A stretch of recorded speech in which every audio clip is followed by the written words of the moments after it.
Working on a 2013 Ford Explorer with a 4-cylinder, changing out the bracket that holds the CV axle, because this one here broke. Went to the dealer. I gave him the VIN number yesterday, got a couple of parts, started on it early this morning, took this off, and come to find out that the one that they sold me was not the right one, so I had to head back over there.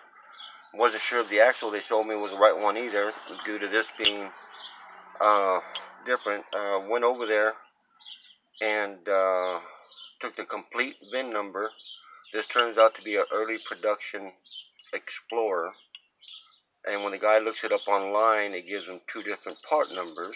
Well, one is the one he sold me, which with the holes were only like this far apart instead of all the way across, and it had a big fat chunk of aluminum here. I said, well, okay, well, maybe they beefed it up. But when I took this one off and found out it couldn't even line up with the bolt holes to go mounted on the oil pan and the block, so something's got to be wrong. So I gave the dealer the number. I know you can't see it, but there's a number right there. I gave him that number.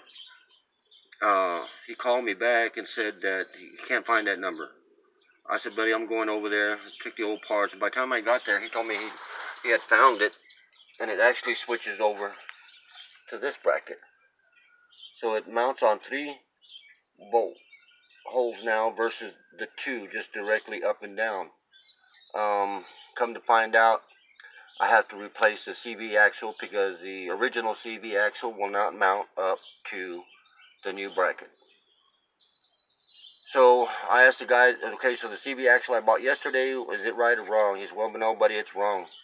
So I had to wind up getting the correct axle. So evidently these 13s, they have a couple of options, which I don't understand. But if you have a 12 Explorer and your bracket breaks, and just to be on the safe side, you know, you may want to take your old one with you to see if the one they're trying to sell you is smaller. Got a big old chunk of aluminum. Like they beefed it up a little bit, but the holes were about this far apart.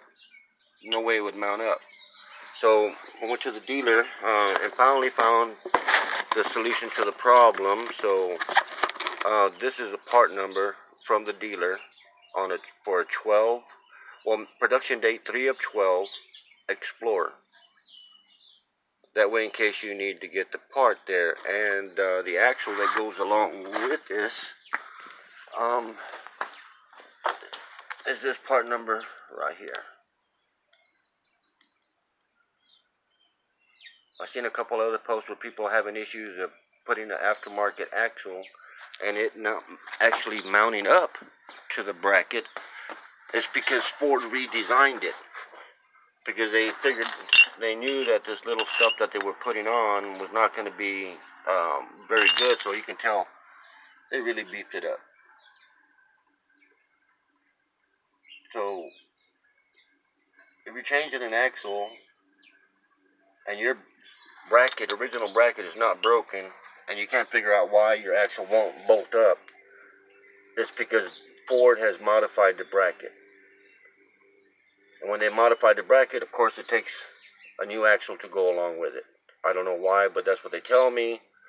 I've seen a couple of posts that they said they were putting axles in and it wouldn't bolt up. They couldn't figure out why.